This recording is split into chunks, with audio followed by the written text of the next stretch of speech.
নমস্কার বন্ধুরা, আমি নিত্যানন্দী আবার হাজির হয়ে গেলাম আমার রান্নাঘরে।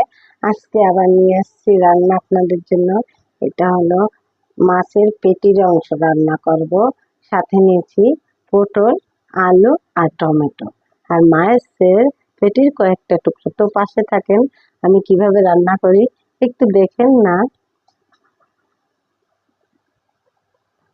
ফ্রাই প্যানটা গরম হয়ে গেছে, এতে আমি তেল দিয়ে দিচ্ছি।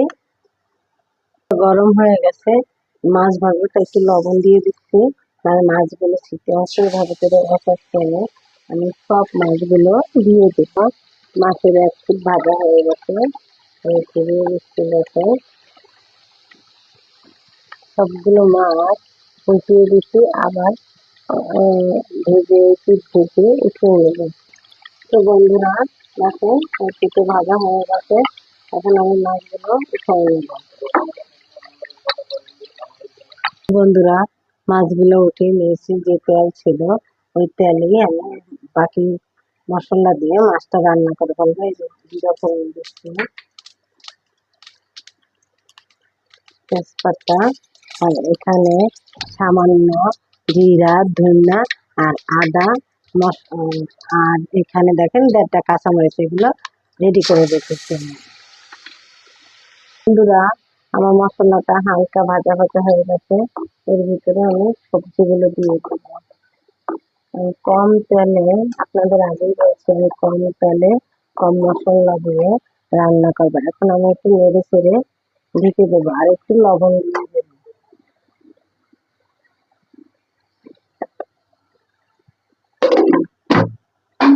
এখন দিয়ে দিচ্ছি টমেটো, আবার একটু ঢেকে দেবো। তো বন্ধুরা আমরা চলে আসলাম, এখন আমার মশলা কষানো হয়ে গেছে, এগুলো ভাজি ভাজি হয়ে গেছে।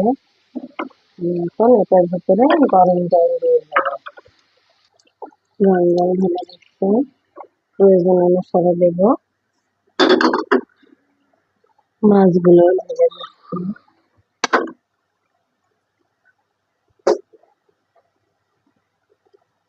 দিয়ে দিচ্ছি দারচিনি বাটা।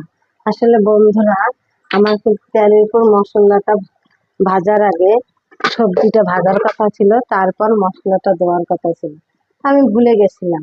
তো এইভাবে যে রান্না করা যায় তাও দেখলাম, খারাপ না। ঝোলের তরকারি থেকে একটা আলু হলে আলুটাকে আমি ডলে নরম করে দিয়ে দিচ্ছি ধনে পাতা কুচি। আমার হয়ে গেছে রান্নাটা, আমি চুলাটা বন্ধ করে থাকবো।